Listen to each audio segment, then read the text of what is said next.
The subcommittee on the Middle East, North Africa, and global counterterrorism will come to order. Without objection, the chair is authorized to declare a recess of the subcommittee at any point, and all members will have 5 days to submit statements, extraneous material, and questions for the record, subject to the length limitation in the rules. As a reminder to members, please keep your video function on at all times, even when you are not recognized by the chair. Members are responsible for muting and unmuting themselves, and please remember to mute yourself after you finish speaking. Consistent with HRES 8 and the accompanying regulations, staff will only mute members and witnesses as appropriate when they are not under recognition to eliminate background noise. I see that we have a quorum. We will now proceed. I'll recognize myself for opening remarks. Pursuant to notice, we are holding a hearing on the current situation in Tunisia. In December 2010, the Arab Spring erupted in Tunisia. Mohamed Bouazizi, a young street vendor, resorted to self-immolation to protest police harassment. And within 10 days from that moment, President Zine al-Abidine Ben Ali, the country's long-standing authoritarian dictator, fled to Saudi Arabia. In the days and months following, democratic protest movements took hold across the Middle East and North Africa, from Egypt to Bahrain, Syria to Libya to Yemen. Unfortunately, the widespread hope for a democratic future that took root in 2011 has reverted to either continued authoritarianism or civil war in the decades since. Tunisia alone has stood as the bastion of success in the region. It was lauded for its first free election in October 2011, has maintained peaceful transitions of power and democratic rule since then. As we approach the 11th anniversary of the start of the Arab Spring, it's become apparent that Tunisia's democracy is at risk. On July 25th, President Kais Saied, a constitutional law professor elected in 2019, began asserting sweeping and troubling executive authorities by invoking a disputed reading of his constitutional emergency powers to freeze the parliament, suspend parliamentary immunity, and dismiss the prime minister and some cabinet members. On August 24th, ahead of the anticipated 30-day deadline for lifting the current state of exception, President Saied extended it indefinitely. In September, President Saied announced plans to draft a new electoral code and appoint transitional leadership, all while maintaining the exceptional powers that he seized in July. Most recently, President Saied named the Arab world's first female prime minister, Najla Bouden, and swore in a new cabinet. Yet, Tunisian parliament remains suspended, and many parliamentarians remain in detention on politicized charges, with no indication from Saied as to when or even if there is a plan to reopen parliament or free detained MPs. Despite some positive movement in recent weeks, I remain deeply concerned by President Saied's actions. It is a slippery slope when leaders take action under the assumption that they alone can fix the problems that their nation is facing. We all know here in this deliberative body that progress does not move in a straight line. Democracy, government by and for the people, is not a destination or a box to check. It's a process, a form of government that must be worked on and fought for. We fight for our own democracy every day. Tunisia, the democratic example of the post-Arab Spring world, has made incredible gains over the past 11 years. But its people and leaders must continue to fight for the representative government that they want and that they deserve. I recognize that a democratic form of government does not nullify or mitigate the legitimate continued grievances, of the Tunisian people, including corruption, political paralysis, economic stagnation, and inadequate COVID-19 response efforts. I stand committed and ready to support the Tunisian people in both endeavors, supporting Tunisia's democratic transition and constitutional reform process, and bolstering the international response to the political and economic challenges facing the country. Both are vital to Tunisia's success. It's important to note here that there is longstanding bipartisan support for Tunisia and the U.S.-Tunisian relationship in this Congress and here on this committee. We provide substantial support to Tunisia. We all want to see a stable, prosperous Tunisia, and we want to see the Tunisian people chart their own successful future. I'm very grateful that we have with us this afternoon a distinguished panel of witnesses who are immensely qualified to help us understand the current political crisis in Tunisia, the root causes of the tension, and hopefully to offer suggestions that will protect U.S. interests while also promoting the long-term well-being of the Tunisian people. And I want to thank them for their participation today. Unfortunately, Ranking Member Wilson is unable to be with us today, but I want to note his longtime interest in and support for Tunisia. And in his absence, I am pleased to yield to my colleague, Vice Ranking Member Stubbe, for his opening remarks. Thank you, Mr. Chairman, and thank you for calling this hearing. The U.S. has helped the Tunisian people with generous development and security assistance to help grow Tunisia's institutions and improve its economy. However, we're not seeing the results of our significant U.S. tax dollar assistance today. While the U.S. has invested considerably in Tunisia in terms of foreign aid and assistance, U.S. policy never concentrated on promoting trade and free market economic development in the country, which could have actually caused Tunisians' democracy to succeed. The United States poured millions of taxpayer dollars into foreign aid in Tunisia, but without real free market reforms.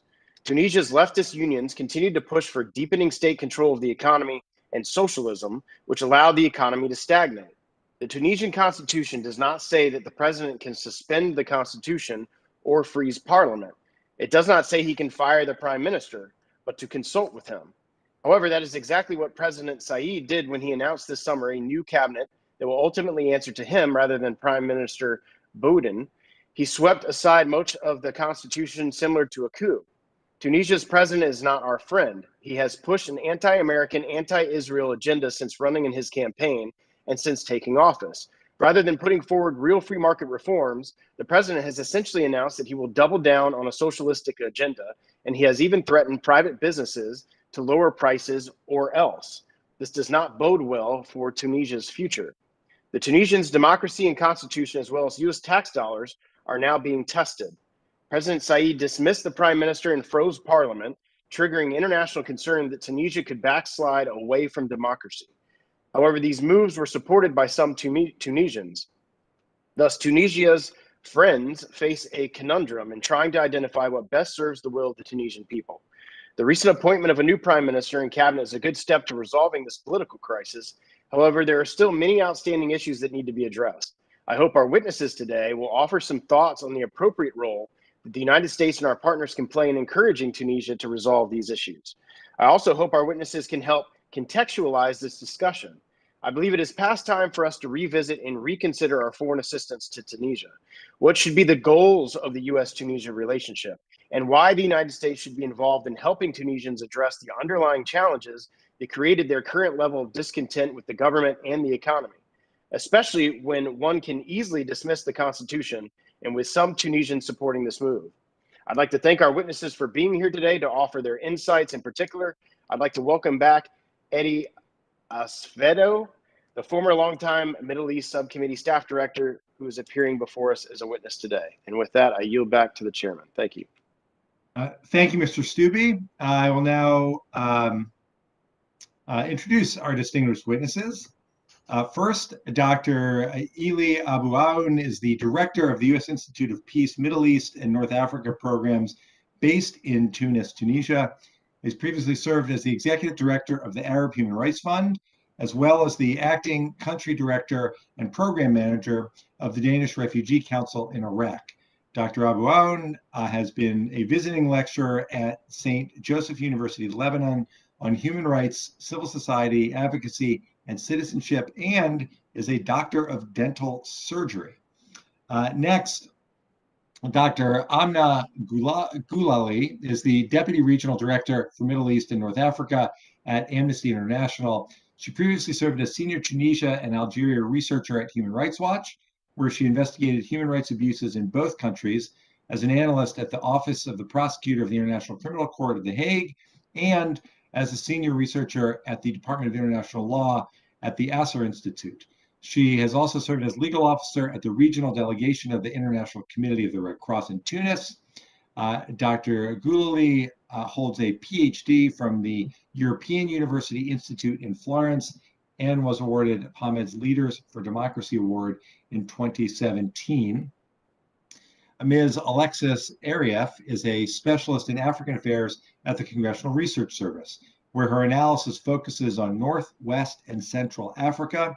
Before joining CRS 12 years ago, she previously worked as a researcher on Africa for the Committee to Protect Journalists, as well as a research fellow in the International Crisis Group's West Africa Field Office, and as a contributing writer for Freedom House.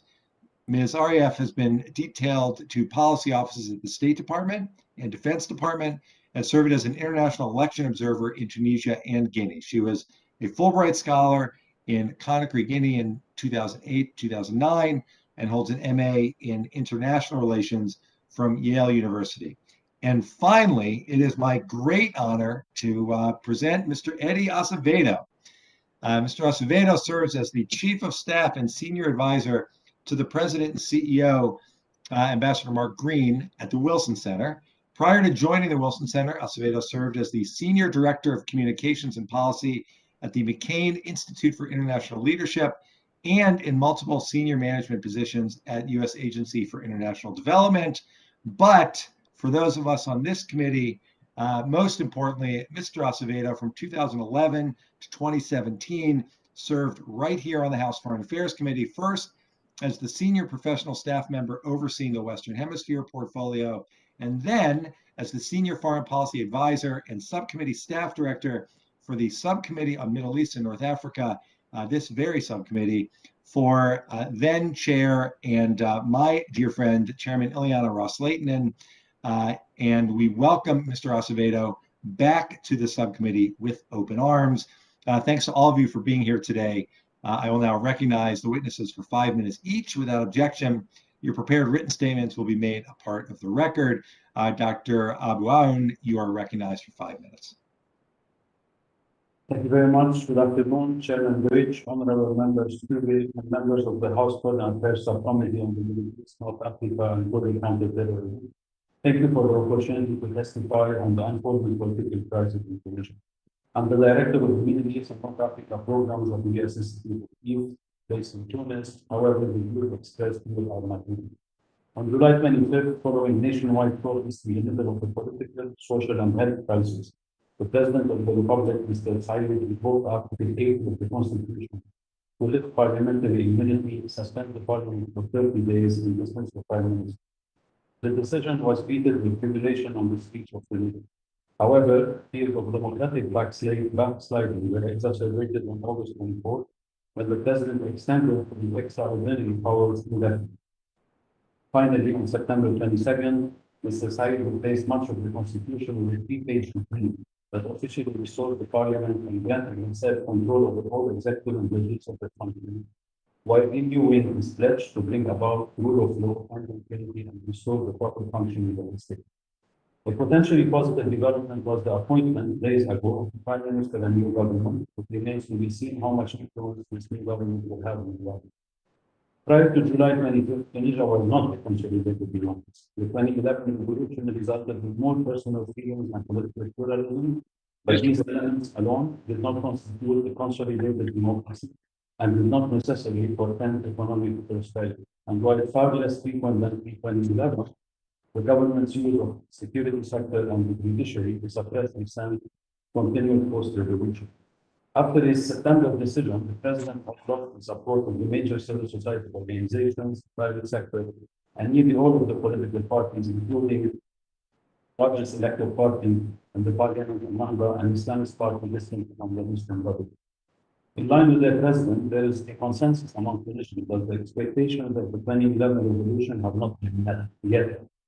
However, there is a disagreement about what kind of intervention is necessary to put the country on a path to prosperity and democracy. The president's focus on remaking the political system overlooks the need for more structural, economic, and social reform. In addition, the public perception that the Tunisian state has unlimited resources creates unrealistic expectation that no political system can accommodate. A more reliable course of action for Tunisia to achieve political stability would be to focus on economic growth and to lay out a comprehensive and inclusive political roadmap emphasizing the return to normal institutional governance, including a democratically elected parliament that delivers justice and accountability for what happened since 2011.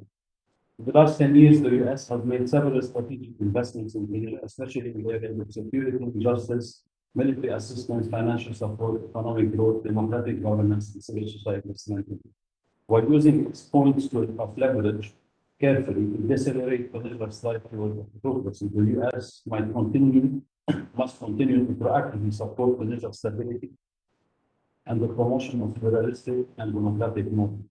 In the current context, abandoning the engagement of security forces will not be in the interest of the United States or political. Indicators of when security assistance should be considered include the violation of human rights, continued absence of a plan to restore democratic order, or other indications that the measures for the regime to be safe to be restored. One of the largest successes from U.S. investment in Tunisia since 2011 is the flourishing and progression in civil society. Now more than ever, the civil society and key public institutions need America's steady technical support and protection. Unlike other countries in the region where similar power gaps did not with the same level of concern, it is promising that many Tunisians have realized that President Said's decisions since July 25th are dangerous for the country. Furthermore, despite the polarization and tension in Tunisia, there has not been an outbreak of unrest, nor has the government resorted to tactics of large-scale violence and intimidation, which is defiable. Lastly, beyond some diplomatic media response, there has not been any action taken by Tunisia to downsize the partnership with the United States. The most constructive way to influence the course of events in Tunisia is through concerted multilateral pressure, international and regional, through quiet diplomacy. Democratic and friendly Tunisia is in the national security interest of the United States. Pressure on the president must be targeted, firm, quiet, and multilateral. Thank you very much, and looking forward to your questions. Thank you, Dr. Abu Aoun. Next, we will go to Dr. Gulali. You're recognized for 5 minutes.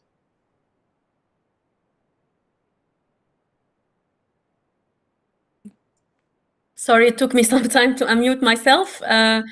Thank you very much, Chairman Dutch and members of the subcommittee.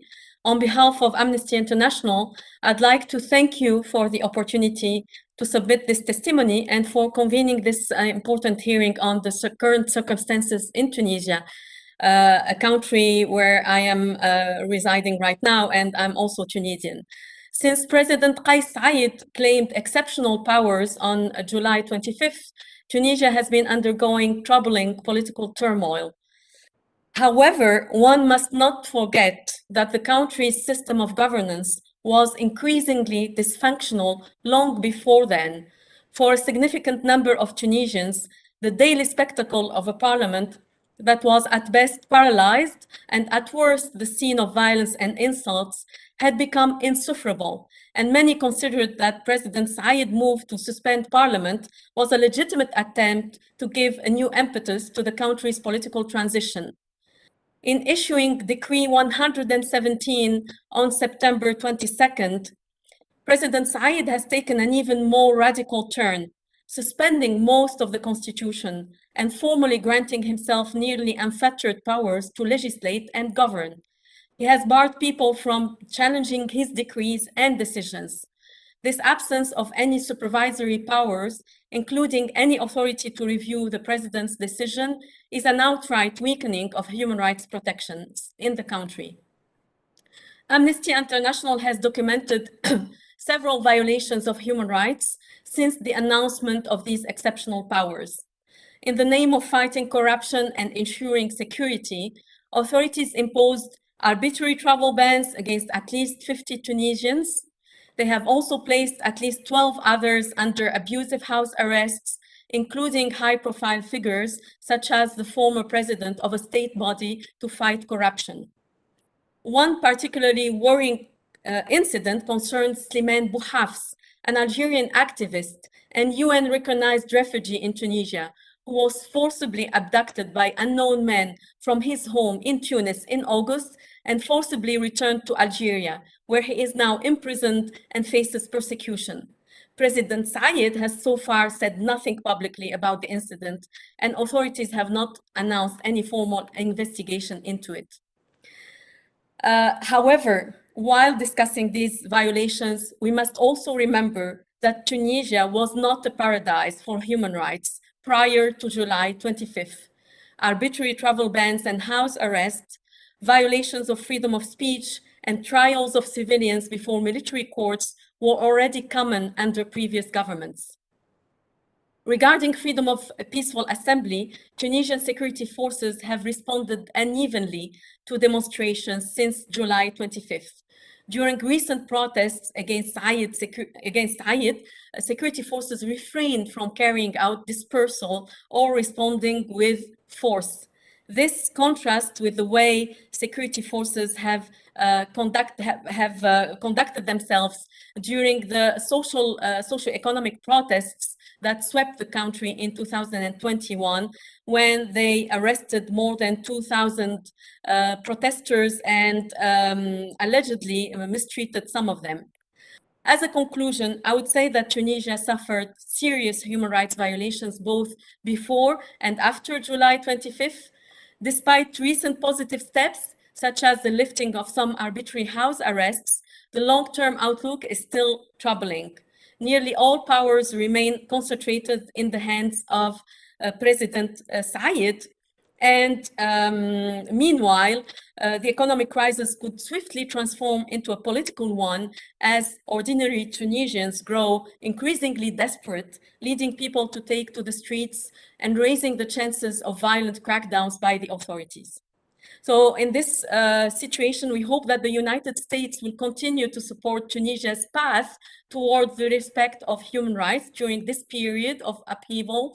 And I would like to make the following recommendations to the Congress and to US authorities in general, to urgently and publicly call on Tunisian authorities to immediately and unconditionally release all those who are detained solely for expressing their human rights, to halt investigations and prosecutions of civilians before the military justice system, and to lift all arbitrary travel bans and house arrests, to also push for to urge the president to rein in security forces who have long carried out abuses with impunity against Tunisians and might be emboldened by the state of emergency, and hold accountable all those reasonably suspected of committing crimes under international law, to push for the immediate opening of a thorough, impartial, and transparent investigation into the forced abduction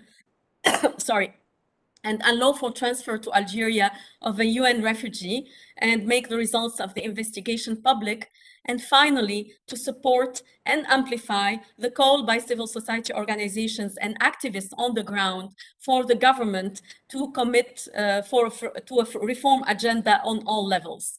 So thank you again for allowing me to testify today, and I look forward to answering the questions. Thank you very much, Dr. Ghouli. Ms. Arif, you are recognized for 5 minutes. Thank you. Chairman Deutsch, Congressman Stubbe, and members of the subcommittee, thank you for inviting the Congressional Research Service to testify today. President Kais Saied's assertion of sweeping executive powers has fueled uncertainty about the future of Tunisia's young democracy, which successive US administrations and Congress have sought to foster, as you know. Reactions within Tunisia have varied. Many Tunisians share the view that their political system and leaders have failed to deliver on the promise of the country's 2011 uprising. Economic hardships were severe, even prior to the depredations of COVID-19, while political disputes have impeded institutional reforms and anti-corruption efforts. The extent of agreement on what should replace the status quo is less certain, however. Opposition to President Saied's approach may have grown in recent weeks, with some previously ambivalent political parties and Tunisia's powerful trade union federation voicing acute concerns about his intention to govern by decree and amend the constitution and electoral law. Yet President Saied appears at present to enjoy greater popular support than many of his chief antagonists, and he faces few evident institutional constraints. His opponents are internally divided and mutually distrustful. In recent weeks, thousands of Tunisians have turned to the streets in rival protests for and against the president, and public opinion is likely to continue to evolve. The potential for broad coalition building, or conversely, escalating confrontation, is in question. Even with his apparent control of the state security apparatus, President Saied's power and claim to legitimacy arguably rest on his assertion of popular backing. It remains to be seen whether the president can deliver on his pledge to improve people's daily lives and how he might respond if more of the public turns against his leadership. The president has not articulated a clear roadmap for political reforms or an economic plan amid stalled negotiations with the IMF over a new lending package. Among the issues that Congress may consider is whether recent developments undermine or strengthen the case for US aid and engagement, and whether a shift in scope or emphasis is warranted. Recent developments played out after the House Appropriations Committee reported its FY 2022 aid appropriations measure, which would provide at least $197 million in economic and security assistance for Tunisia. This is equivalent to the Biden administration's budget proposal earlier this year, and would continue a practice in which Congress has annually provided a minimum floor of aid for Tunisia, with the practical effect of ensuring funds amid competing global priorities. The Defense Department has provided additional security cooperation in recent years, and the US Millennium Challenge Corporation has approved, but not yet signed, a 5-year, nearly $500 million development aid compact to strengthen Tunisia's transportation, trade, and water sectors. The extent to which US aid and security cooperation present opportunities for leverage is debatable. President Said has shown little evidence of being open to external pressure or incentives. He campaigned as an anti-system candidate, won in a landslide, does not have a political party, and appears to rely on a small circle of advisors. He has castigated domestic critics as corrupt and treacherous. Moreover, US aid seeks to advance US stated policy goals, such as supporting civil society, local entrepreneurship, COVID-19 response, law enforcement capacity, and Tunisia's ability to provide for its own security. Encouragement of Tunisia's democracy has been one, but not the only, stated aim of US engagement over the past decade. Nor is the United States the sole or necessarily most influential external actor. Tunisians, for their part, have engaged in much debate over the desirability of external pressure at this juncture. US aid and diplomatic messaging may nonetheless be viewed as an expression of US ideals and priorities. In the case of some countries, Congress has imposed legislative restrictions or conditions on certain types of US assistance, often simultaneously granting the executive branch flexibility to waive or bypass them on humanitarian, national security, or other grounds. Congressional oversight represents an additional potential tool. Looking ahead, over the past decade, Tunisians have repeatedly defied observers' expectations by navigating a peaceful way out of political crises. Yet these crisis resolutions involved elite bargaining that arguably excluded the concerns of many ordinary people. Consensus on effective economic reforms and accountability has been much more elusive, presaging the desperation and frustrations that many Tunisians have voiced. Whether Tunisia can again deliver a course correction while also addressing deep-seated economic and institutional challenges, and what actions from the international community are most likely to help support such an outcome is a pressing question today. This concludes my testimony. I look forward to your questions.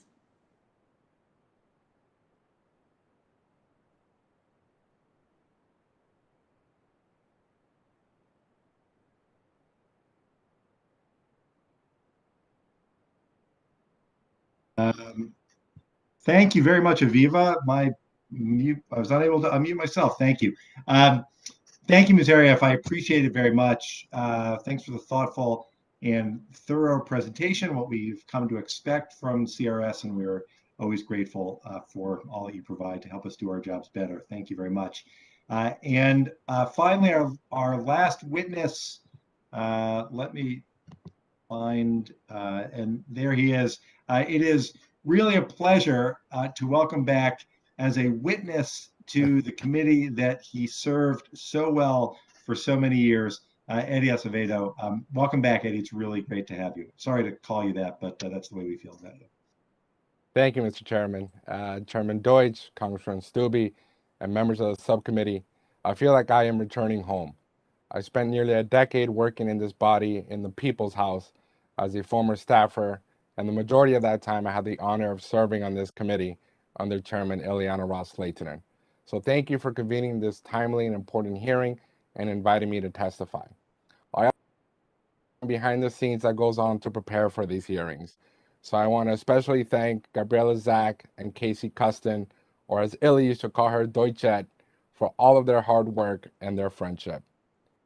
Over 6 years ago, Mr. Chairman, this same subcommittee convened a hearing entitled Tunisia's Fragile Democratic Transition, where we collectively praised Tunisia for adopting a constitution, electing a new parliament, holding elections, and even transferring power peacefully from one government to another. Now, however, Tunisia is on a slippery slope as we witness some democratic backsliding. Recent actions by President Zayed call into question if Tunisia is still heading down a democratic path.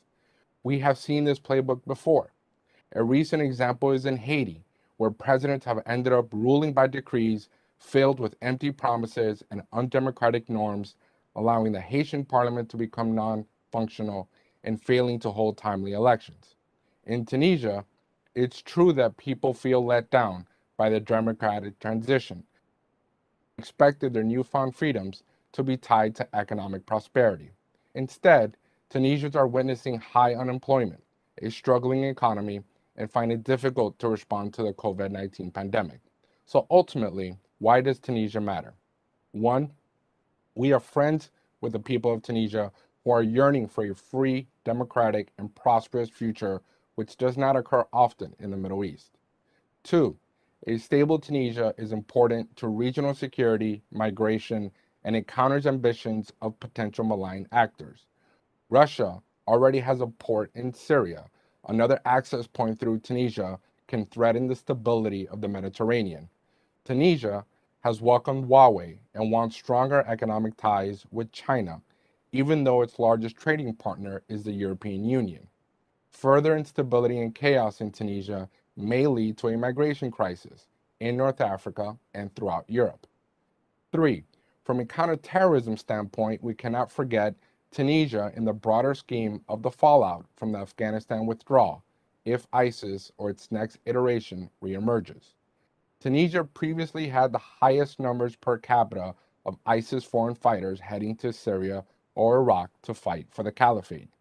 In addition, ISIS previously used training camps in Libya to carry out several attacks in Tunisia, and we also witnessed recently some suicide bombings throughout the country as well.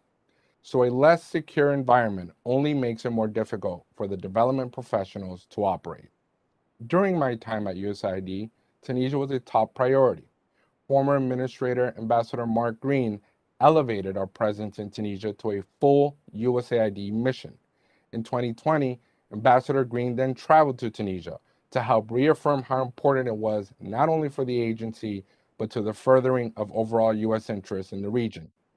This committee often faces many challenges in foreign policy, and sometimes even questions what leverage we have to demonstrate our values and our principles, especially when they come to democracy and human rights. But in Tunisia, we do have leverage. We can apply a carrot and stick approach to incentivize good behavior or be prepared to apply pressure in case the situation worsens. Here are just some recommendations. One, if democratic principles continue to be undermined, spaces for civil society organizations close, and there is no path to restore democratic order in Tunisia by reinstating the parliament, then the U.S. should reassess the designation of Tunisia as a major non-NATO ally, or reevaluate our INL security programs and our foreign military financing initiatives.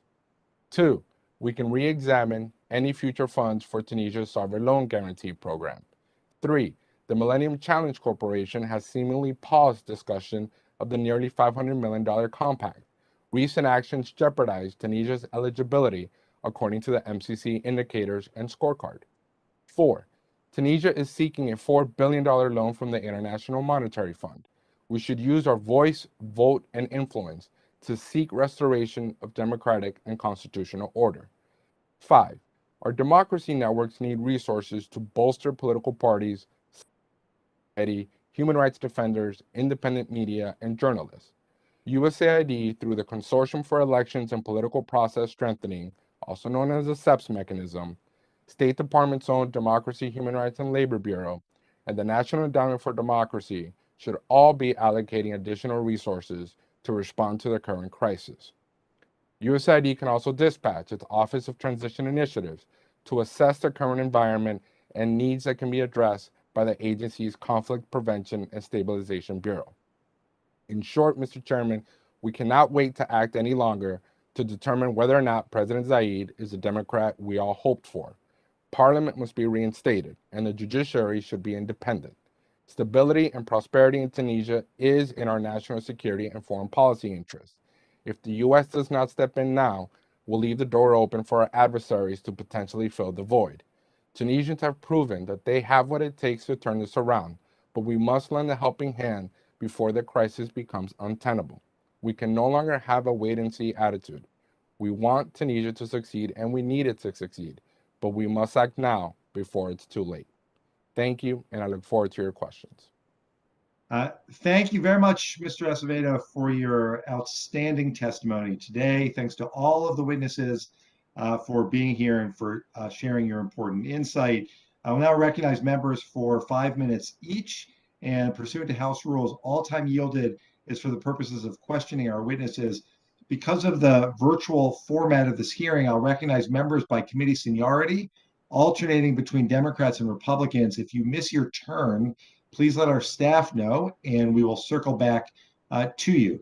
If you seek recognition, you must unmute your microphone and address the chair verbally. I will defer until the end of questioning, so we'll start by recognizing Mr. Cicilline for 5 minutes. Thank you, Chairman Deutsch, and thank you to our ranking member for holding today's really important hearing. And this hearing is a reminder, really, of the continuing obligation that we have to help support emerging democracies around the world. And as the chairman said, this is an evolving and continuous responsibility, even in our own country.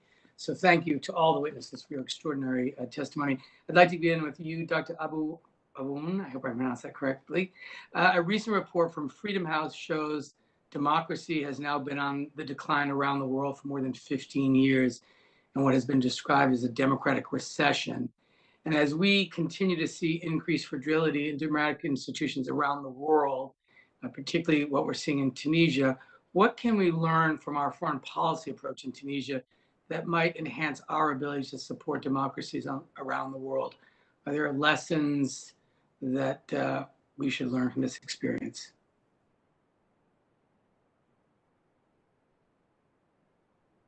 That's for Dr. Aboun. Yeah, thank you for the question. I think that the U.S. spent a lot of money on supporting democratic transitions and implementation all over the world. If I take a few lessons learned from the region in which I have expertise, I think that one of the lessons learned is that this funding should aim for longer-term transformative intervention. In most of the cases, the money was spent on mostly transactional interventions, and the democratic recession that you rightly pointed to is partly caused by the fact that the democratic values are not really embedded at the grassroots level. And for this to happen, you need to work on transformative interventions that require a longer-term approach than the ones that we have taken. Thank you.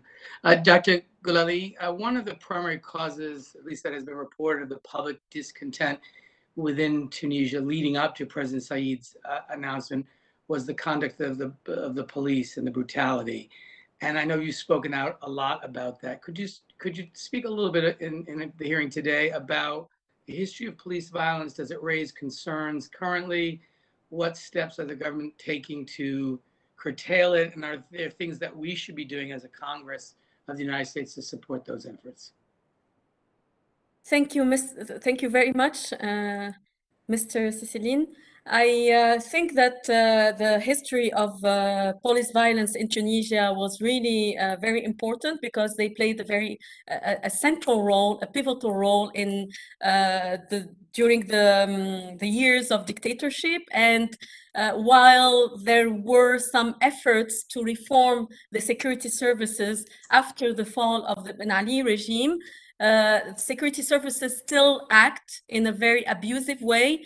And this has culminated really during the socio-economic protests that swept the country in 2021, when the security forces really acted in a very brutal way to quell those protests and to hold them.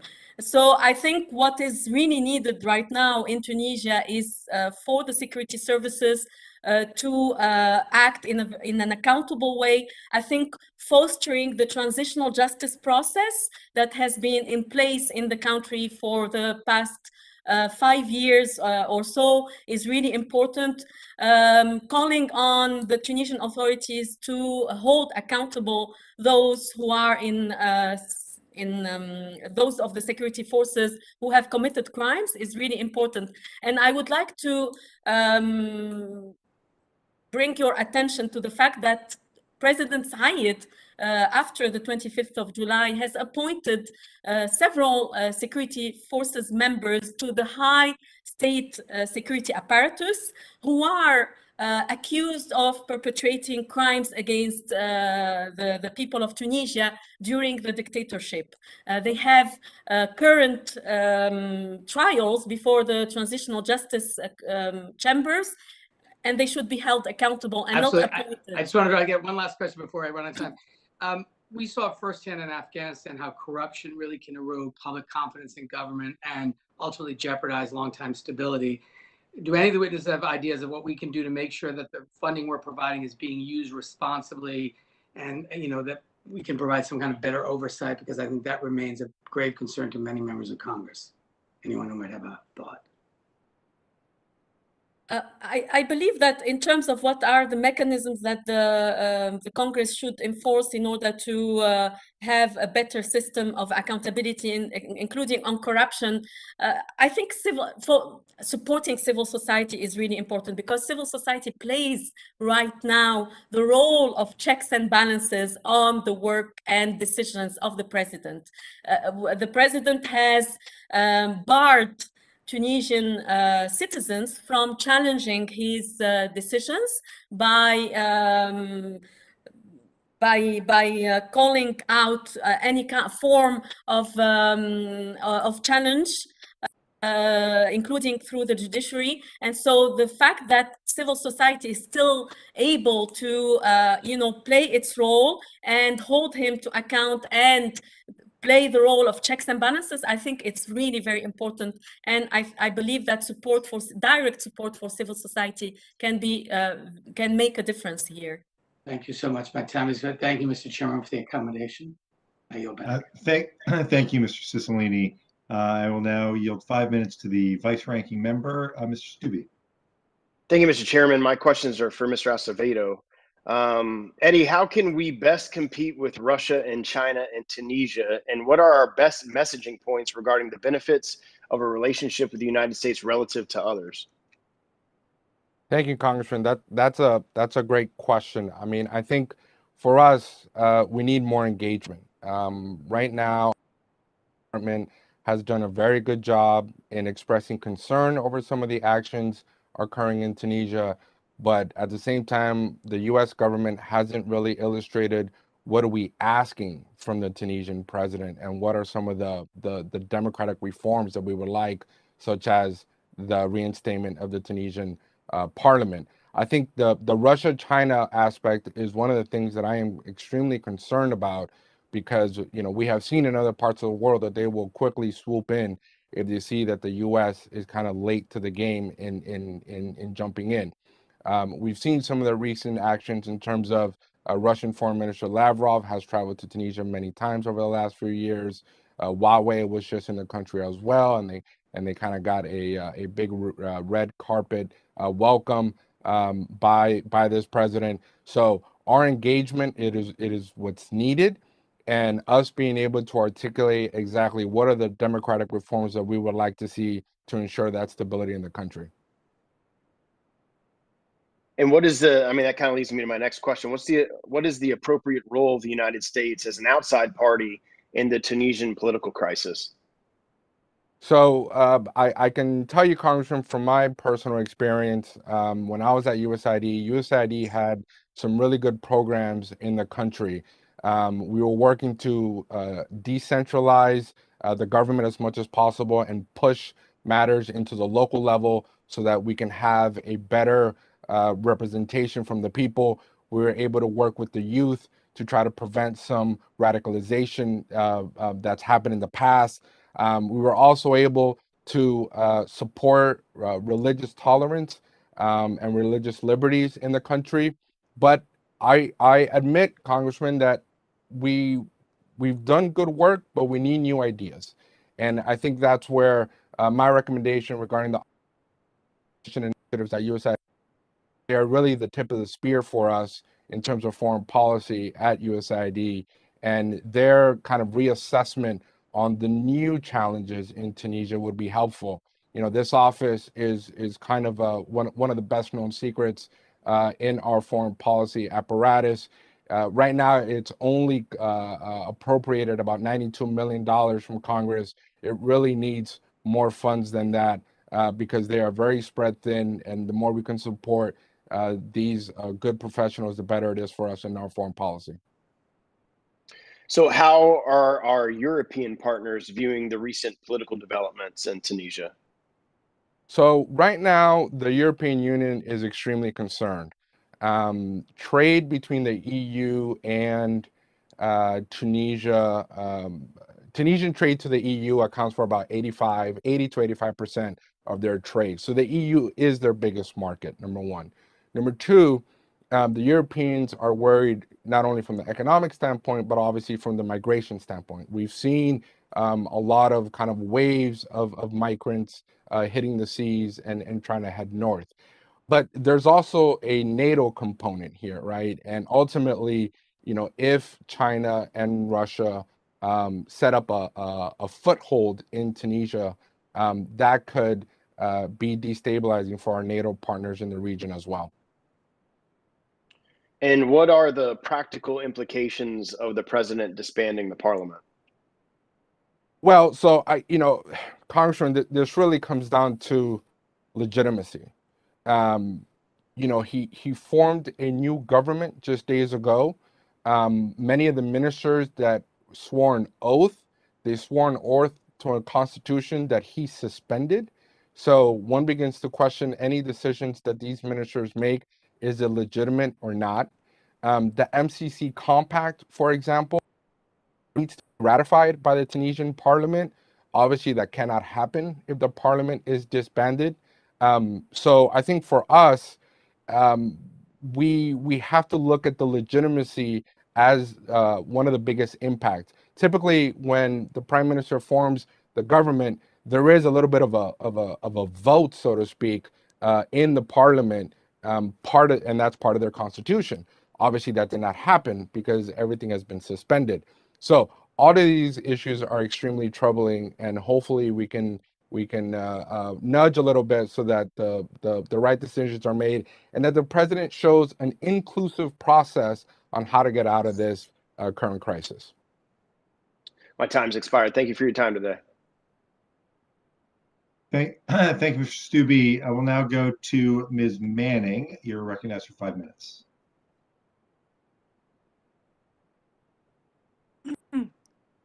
Thank you, Chairman Deutsch, for organizing this very important hearing on the deeply concerning situation in Tunisia. And thank you to all our witnesses for joining us today. Mr. Acevedo, you've done a great job of laying out your recommendations that the U.S. use a carrot and stick approach to influence the future behavior of Tunisia. Can you talk to us about where has this sort of approach worked successfully? And what kinds of incentives do you think would most likely encourage the president to change the way he's behaving? Thank you, Congresswoman, for that question. So, you know, I'll be honest, sometimes the carrot and stick approach works and sometimes it doesn't, right? But I think ultimately, you know, it's always good to give it the good old college try. And for us, you know, being able to articulate kind of what our role needs to be in this process, I think is helpful. President Said on the economic side, I think is something that we hold a lot of leverage. The part of the current crisis in Tunisia and a lot of the unrest that's happening in the country is because of the high unemployment and their economy is struggling. Through a lot of our efforts and our programs that we have in the country, whether it's the IMF program that needs to be redone, some of the economic reforms that need to happen, as well as one of something that doesn't get much attention is Congress in 2013 passed legislation and appropriated something called the Tunisian American Enterprise Fund.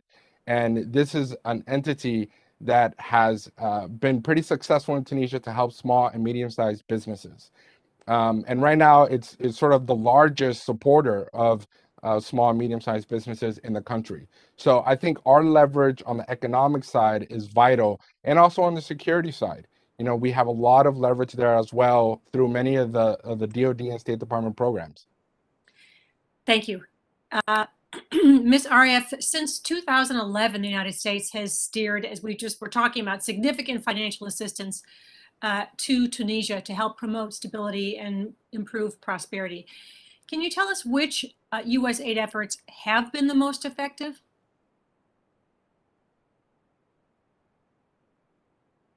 Thank you, Congresswoman. As you note, there has been significant U.S. foreign assistance resources directed toward Tunisia in the last decade, including by bipartisan support in Congress for these provisions in annual foreign aid appropriations measures that have provided in just the past few years. For example, $85 million annually in foreign military financing, $85 million annually in economic support fund and development assistance, again, annually, as well as around $13 million to $15 million annually in additional internal security assistance for Tunisia's police and security apparatus. That economic assistance, as Mr. Acevedo has outlined, has supported a range of initiatives, including economic aid, entrepreneurship support, policy reforms, as well as democracy and governance. I think that, sorry, I was going to say the success is obviously mixed. That's what I was hoping for. Is there some investment that has worked that we want to continue or double down on? It's a judgment call in many cases, but I would say that there's some evidence of effectiveness for some programs, including both on the economic and security side. Okay, thank you. Dr. Gwalali, do you see any reason for hope with the appointment of the first female prime minister, or was this solely aimed at placating critics? And can you also talk about the status of women's rights in Tunisia? Thank you very much, Mrs. Manning. When it comes to the new government, on paper, I think that this government has a great potential. It is, as you know, led by a woman, Mrs. Najla Boudin, and is composed of 26 highly qualified ministers, including 9 women. Unfortunately, the new prime minister does not have a lot of powers, unlike its predecessors, who used to have even more powers than the president.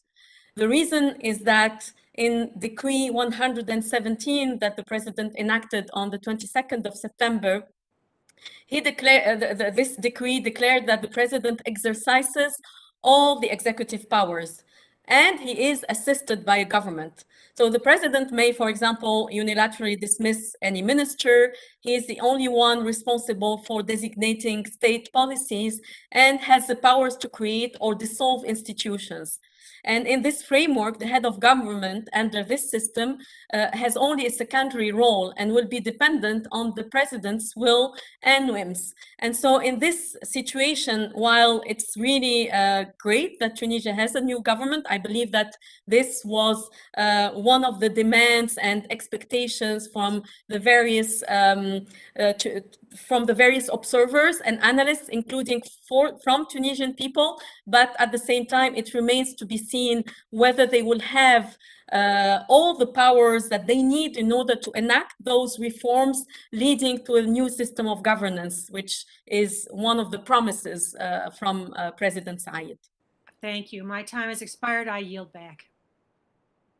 Thank you very much, Representative Manning. Representative Perry, you're recognized for 5 minutes. Okay, I thank the chairman and the ranking member for the opportunity. I thank the witnesses. My first question is going to Ms. Arif, so if you want to unmute now. First, thanks for providing your input, your CSR background, or CRS background prior to the hearing. Given that the United States has provided hundreds of millions of dollars over the years for the purpose of augmenting Tunisia's counterterrorism capabilities, their total investment in that goal is of reasonable, if not paramount, importance to the United States of America. Now, in 2016, news outlets, including the Jerusalem Post, reported that the Mossad had eliminated a Hamas operative, Mohammed Zawahiri, working with within Tunisia. My objective here is not to figure out or to talk about or discuss who did what when, but rather pose the question to determine the motivation of the government in Tunis to prevent or otherwise marginalize the influence of Hamas, specifically and especially within its borders. When he won the 2019 Tunisian election, President Said draped himself in a Palestinian flag, and he has frequently expressed anti-Semitic sentiment, particularly as he has tried to shield himself from his own shortcomings and those of his own domestic policies.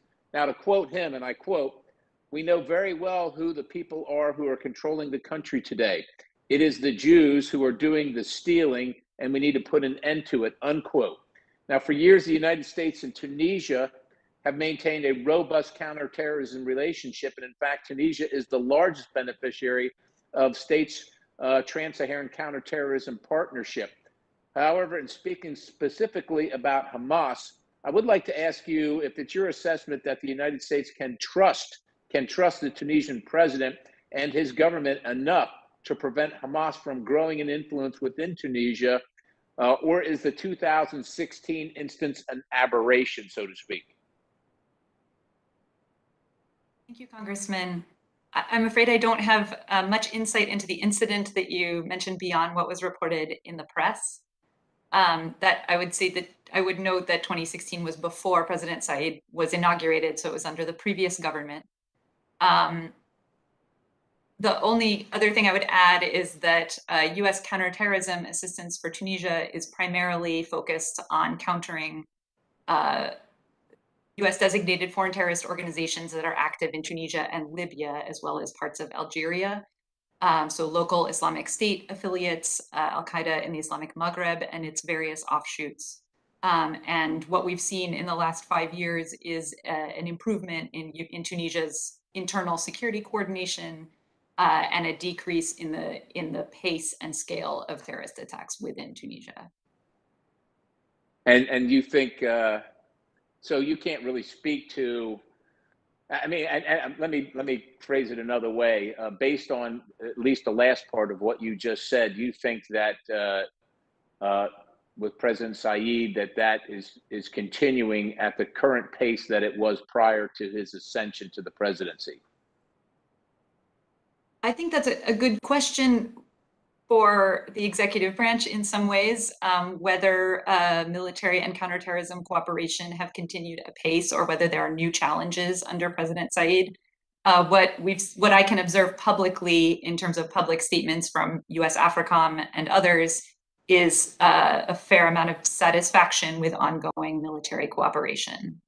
And listen, I appreciate it, and I know that this is a hard question to answer. It's like asking how long is a string or something like that. But you know, just based on what happened in Afghanistan and the information coming out that for many years we knew where the Al-Qaeda was headquartered in Quetta and things like that.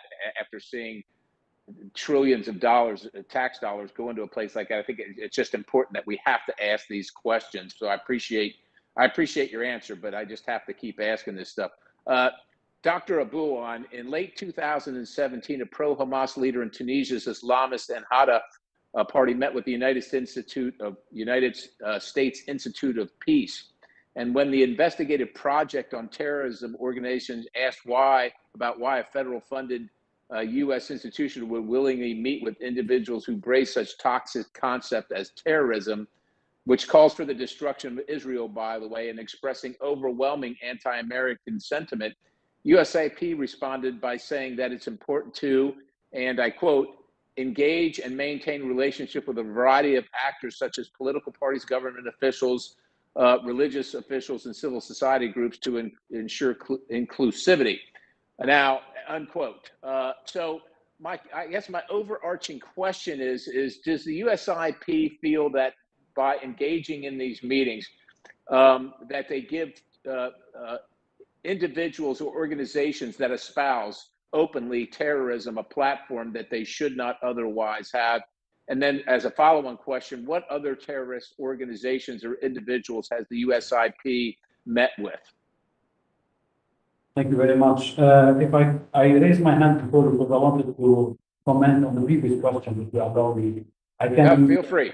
Yeah, I can say with confidence yeah, please, if you could, we're past 5 minutes, so you can go ahead and answer, and if you could just be respectful of our time, I appreciate it. Thanks for your indulgence, Mr. Chairman. Great, thank you. So very briefly, I can say with confidence that there is a steady and consistent will within all branches of the Tunisian government to prevent to continue engaging with counter-terrorism efforts. So this has not changed, and I don't think it's the president alone who can change this. There is a different dynamic that goes when it comes to this kind of publicity. Back to your second question, I stick to the answer provided by the Institute because of the nature of our work. We have to engage with different actors. The purpose of our engagement with these actors is not to endorse their political positions. There is a very specific purpose that has to do with our work on the ground. If you want to be a facilitator and to convene dialogue and to prevent violence on the ground, there are a specific set of actors we have to work with. Whether you like them or not is another story, whether you endorse their political position is another story. But I can assure you that in all cases, we make sure that we don't give agency to actors who act against the interests of the United States. Thank you, Mr. Chairman. I yield. Thank you, Representative Perry. Representative Malinowski, you recognize for 5 minutes. Thank you so much, Chairman Deutsch. Let me start by defending USIP more explicitly than USIP just did. The individual in the political party that USIP met with, Ennahda, not only does not support terrorism, it is one of the strongest opponents of terrorism and extremism in the Tunisian political sphere. Mr. Ghannouchi has met with senior U.S. government officials through multiple administrations and has been seen by Republican and Democratic administrations as a very positive force in that country. So let me just categorically reject what Mr. Perry suggested. There's nothing inappropriate about that meeting. We should all be meeting with in Tunisia's democratically elected political parties. Look, I've been a very strong supporter of U.S. assistance to Tunisia. I think we should have done a lot more over the last 10 years. I traveled there multiple times when I was in the State Department. Let's face it, the reason why we have tried to pay attention to Tunisia, in part, it's been an important partner in counterterrorism, but largely it's because this small country has played an outsized role in the drama that has engulfed the Middle East since the Arab Spring. It is the only survivor of the Arab Spring, or it was, until the recent coup against democracy. So it is important in the larger debate in the region between democracy and authoritarianism.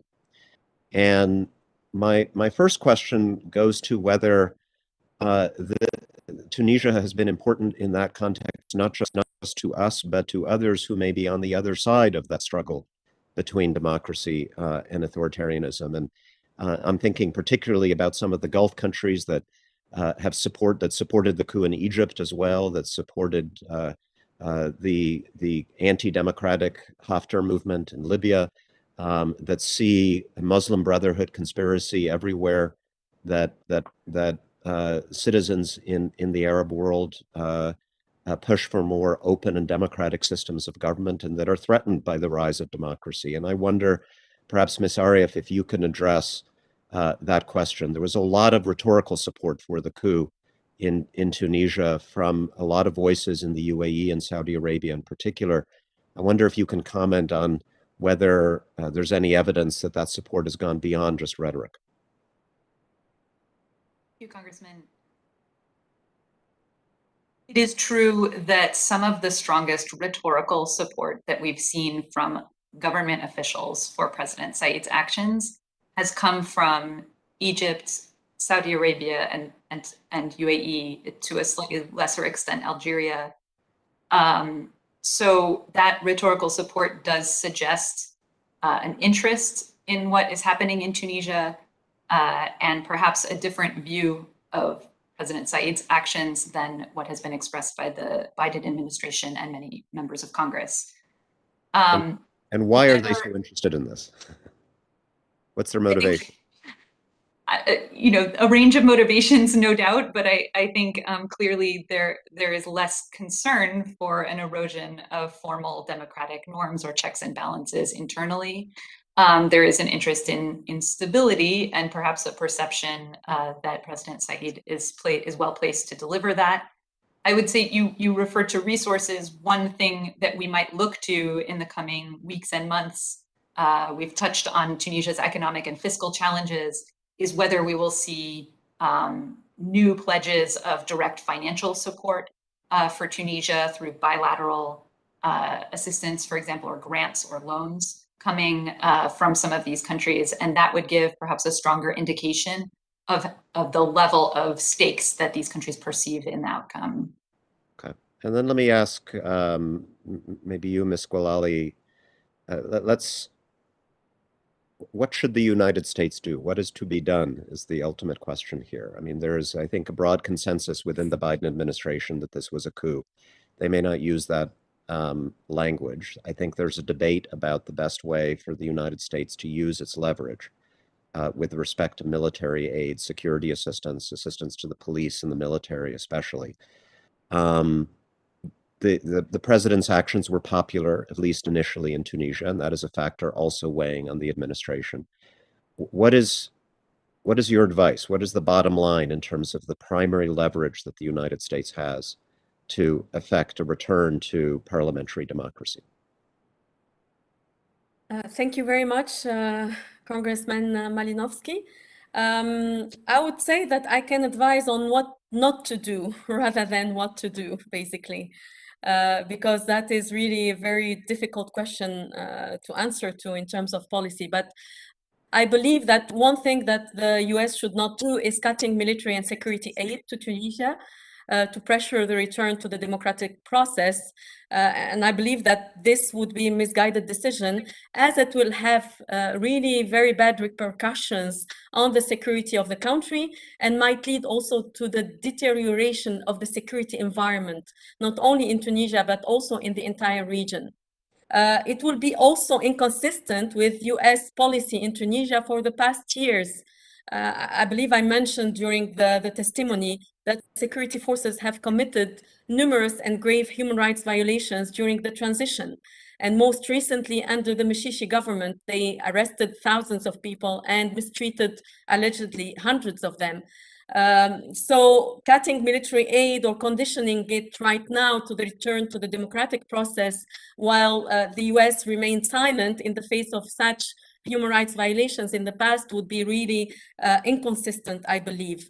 I think the US should mainly use its leverage on Tunisian security and armed forces to impose respect for human rights on all levels, including during the policing of demonstrations and fostering accountability.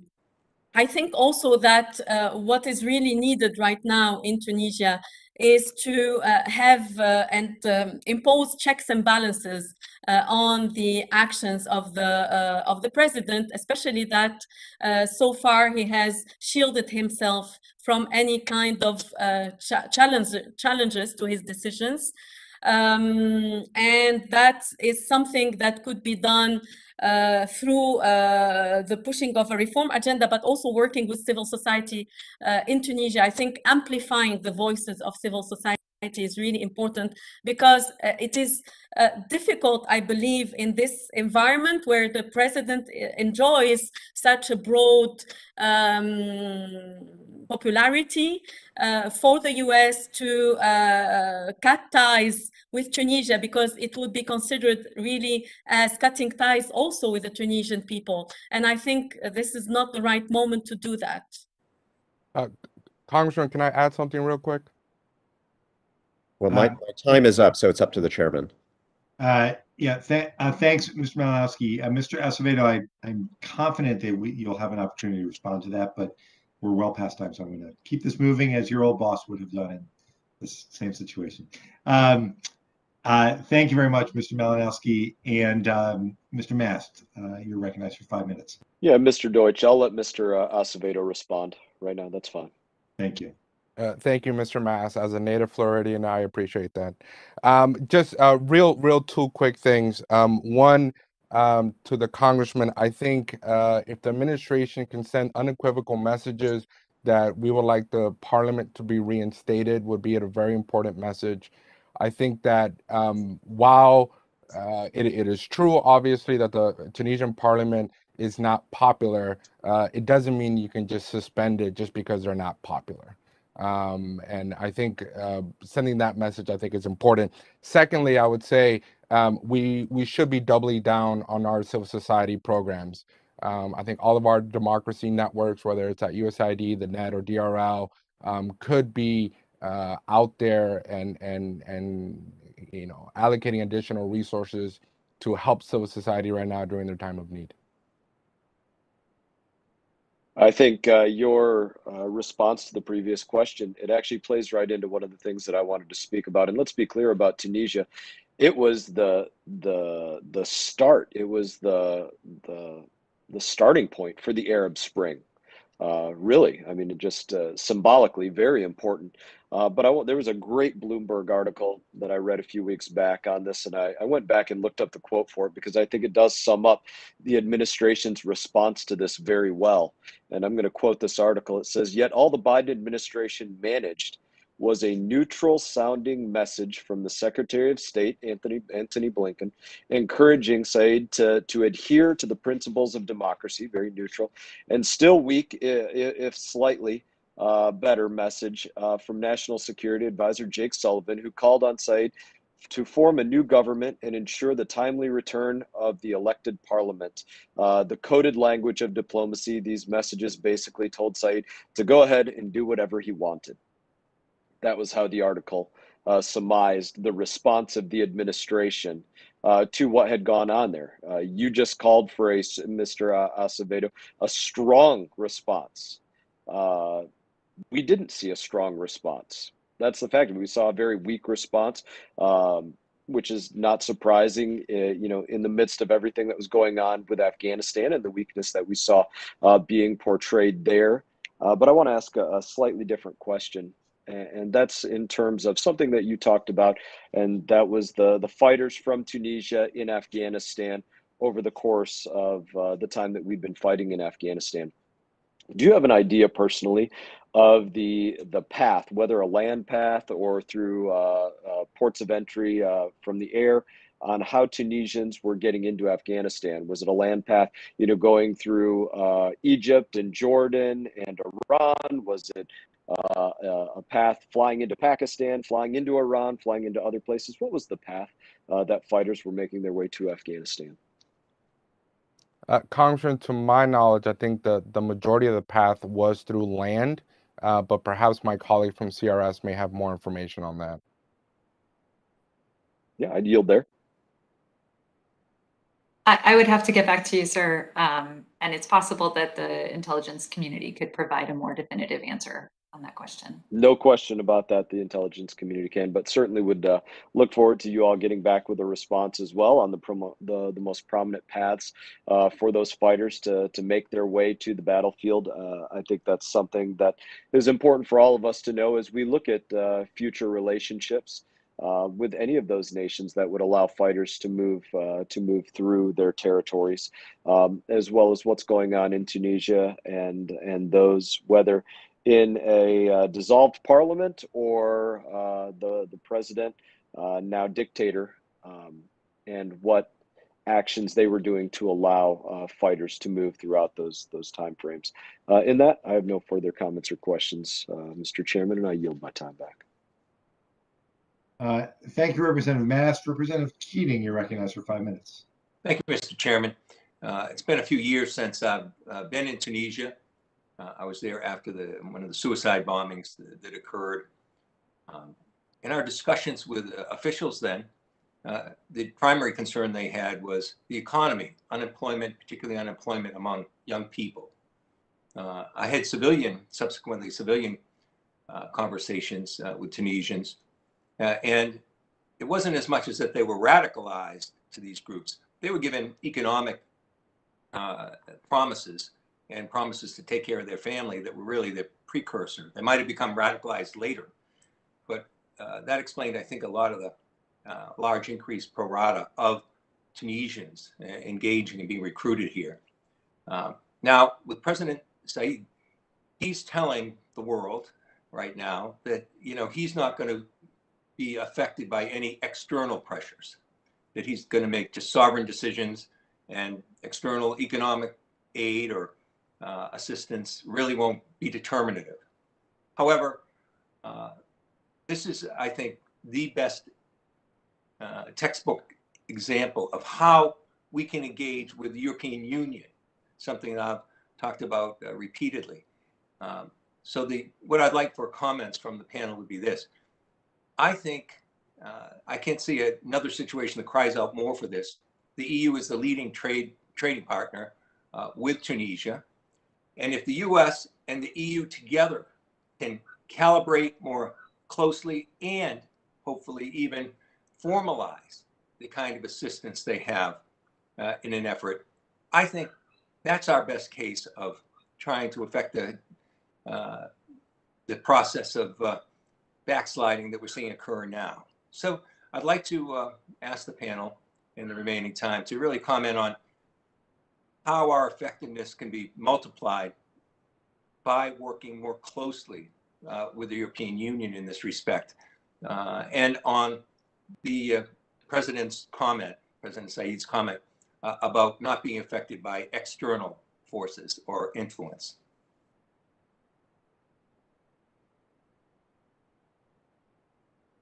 Any member of the panel that wants to jump in. Thank you very much. So I think that, you know, what you said, Senator, is in line with what I suggested in my presentation, but any pressure or engagement with the president has to be multilateral.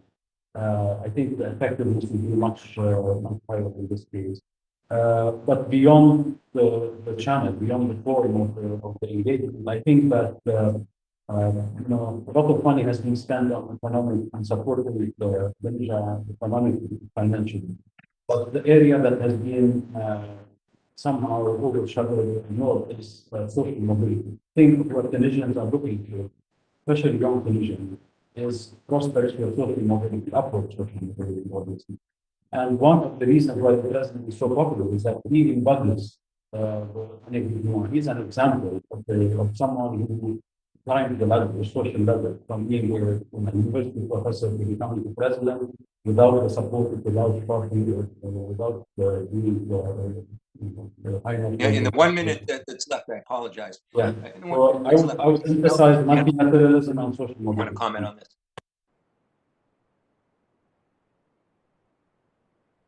No. Well, thank you very much. I yield back, Mr. Chairman. Thank you, Mr. Keating. Representative Burchett, you're recognized for 5 minutes. Thank you, Mr. Chairman. Can y'all hear me? Yes, we can. All right, great. Since the European Union is Tunisia's top donor, and since China and the Gulf states are looking to get more involved in the country, would scaling back our foreign aid even be effective in pushing President Said back to more democratic norms? Anybody can answer that. Congressman, I think it's a little too early to tell, to be honest with you. But I think if we had these serious conversations with President Said and potentially floating out there the conditioning of some of our foreign assistance, I think it's better for us to find out today where this relationship is going with the president as opposed to waiting 6 months or a year from now. Okay. Well, on the same, anybody else want to try that? No, okay. What's y'all's take on the new government that President Said recently approved?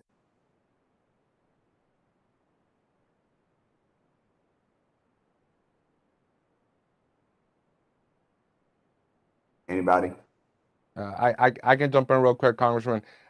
You know, I think the new government under this apparatus where the president is still ruling by decree and holds all the power doesn't really have the effect we would like.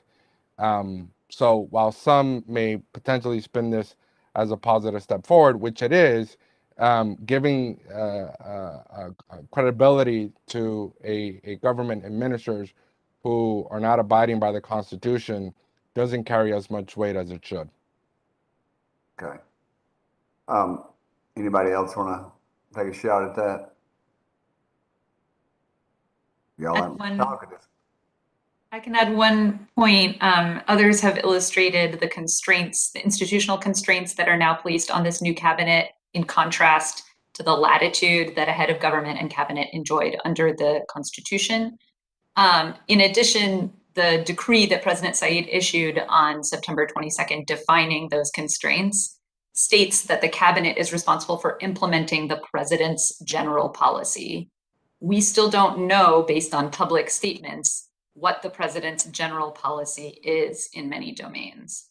So as others have noted, it's very hard to predict at this point where things are going.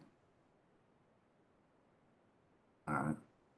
President Said apparently is very popular in Tunisia. I understand he might even be able to making the ranks of our own chairman, Ted Deutsch, in his own district, but maybe not as much. I'm not sure. How does this affect our strategy, I guess, to coax and or push him back on the democratic track? Congressman, this is probably one of the most toughest questions, is the one you're asking, right? Because I think I would assume the President Said will say, "Hey, I am doing what the people want me to do. Look at my popularity numbers." And I think for us, you know, if you're going to be a democracy and a place where rule of law is respected, with the branches of government are respected, then you have to abide by those constitutions. You know, the irony of this all is that in 2014, as a former constitutional lawyer, he helped create this constitution. And now here he is suspending it. And so far, we have not seen a path on how he's going to get out of this. So, you know, I think we can help him get out of this mess. I think we definitely want Tunisia to succeed. It is in our national security and foreign policy interests. But ultimately, just because some decisions may be popular or unpopular, it doesn't mean you could just sidestep the Constitution, in my opinion, Congressman. Anyone else? Okay, if not, I'll yield back the remainder of the time. I would tell you, Eddie, your that W up in your up-hand corner looks sort of like a WWE from the World Wrestling Enterprise. I know Congressman Deutsch, being a semi-professional wrestler himself, would have pointed that out to you if I hadn't already. So, well, usually, Congressman, in Florida, we like to come off the top rope, so it's quite fitting. I'm a bionic elbow man myself, but the gentleman has yielded the balance of his time. You're welcome in South Florida anytime, Mr. Burchett. And I'm going to jump in before this hearing goes off the rails, some might say. Mr. Sherman, you're recognized for 5 minutes. Thank you. We were all inspired by Tunisia in 2011, where a simple merchant vegetable seller started an Arab Spring. We all want to see all of the elements of democracy adhered to. But we are also cautioned by the success on occasion of the Muslim Brotherhood, which believes in one person. Actually, they probably just believe in one man, one vote, one time.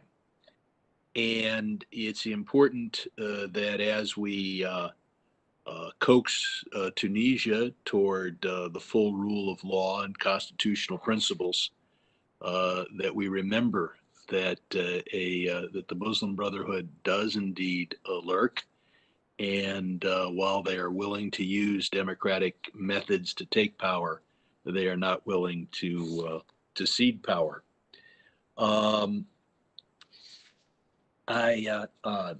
was unable, for technical reasons, to hear one of our witnesses, Dr. Eli A.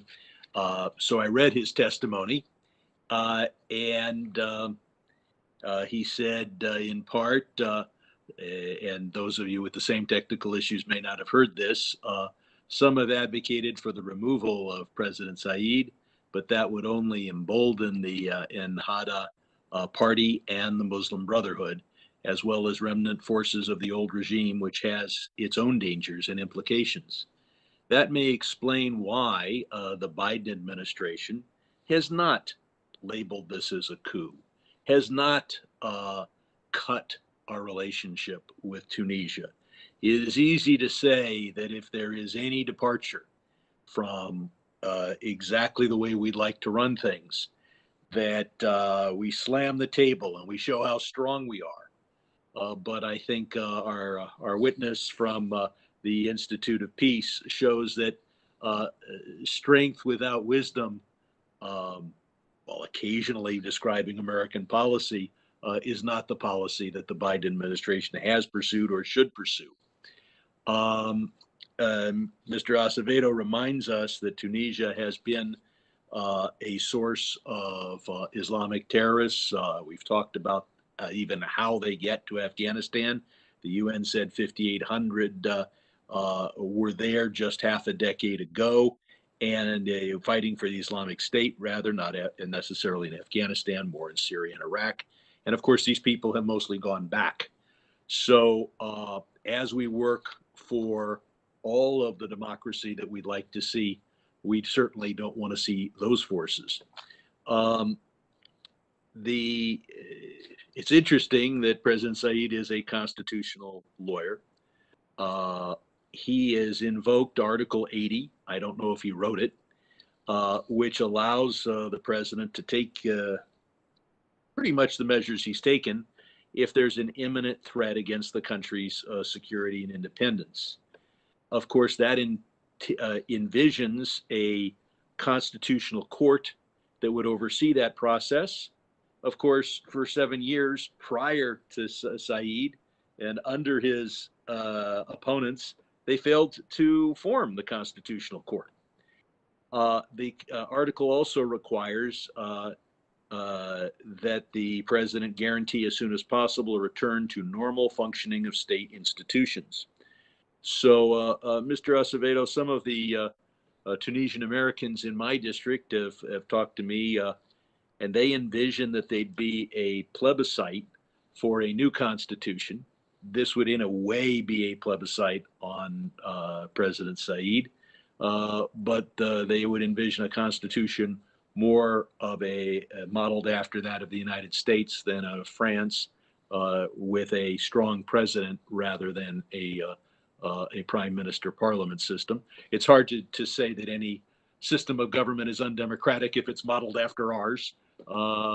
Had I been at the Constitutional Convention, I would have proposed a parliamentary system, but then again, I would have been wearing a wig, and that would have been a benefit as well. So, Mr. Acevedo, what do you know about the possibility of a plebiscite on a constitution that reflects President Said's desire for more of a presidential system? Thank you, Congressman. I think you hit a really good point, which is the question that I would ask, which is what is it that President Zayed and where does he want to go from here? And that is what we're missing in this equation. I think from my standpoint, you know, we need the president to articulate a plan that is inclusive, a plan that does not exclude the political parties, and we need to ensure that during the reconciliation process, he's talking to those who may support him and those who may oppose him. Right? That's part of the democratic process. And I think it's also important to note that the messages that we should be sending from the U.S.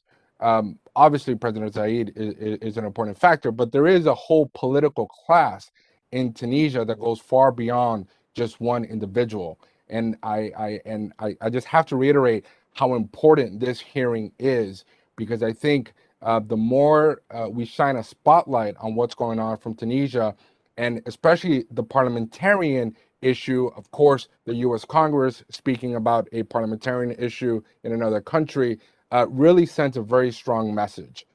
So, you know, even after this hearing, I look forward to working with all of you to continue that pressure, because I think it is very needed to help the Tunisian people. Democracy, yes. Brotherhood, no. I yield back. Thank you very much, Mr. Sherman. And I now yield myself a time for questioning. I think I want to start, Dr. Abou-Noon. What would the Constitution and the government look like if President Zayed implemented his longstanding beliefs? Thank you. I guess the vision of I mean, he did not let it out very clearly, but in general, what is known about his vision is that he prefers a non-popular direct democracy, where there is a very strong emphasis on how much local structures have power versus how much central structures have power. And obviously, he is using these functions for the last 10 years. And the grievances of the people resulting from these functions to push for presidential regime with this combined with this direct popular. Ms. Arieff, do you have anything to add to that?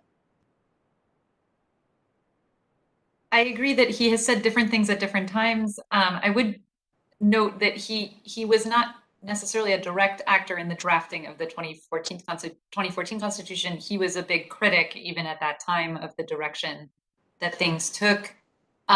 He has, over the many years that he's been a professor and then sort of public persona and then presidential candidate, he has talked about a vision of local councils, which would in turn select parliamentarians, so not through direct election of the legislature.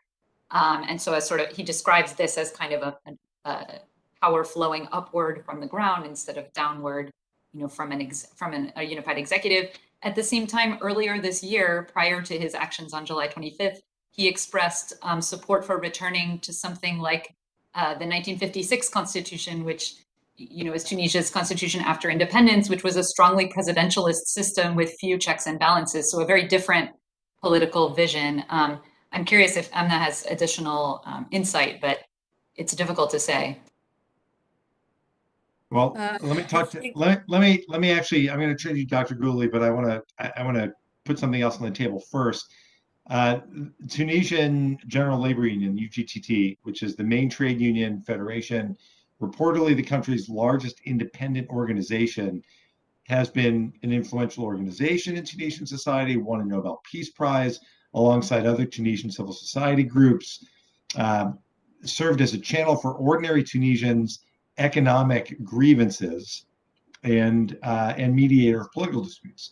And so UGTT President Taboubi expressed qualified support for President Zayed's actions after July 25th, but the organization came out in opposition to his increased consolidation of power in September and referred to his actions as a danger to democracy.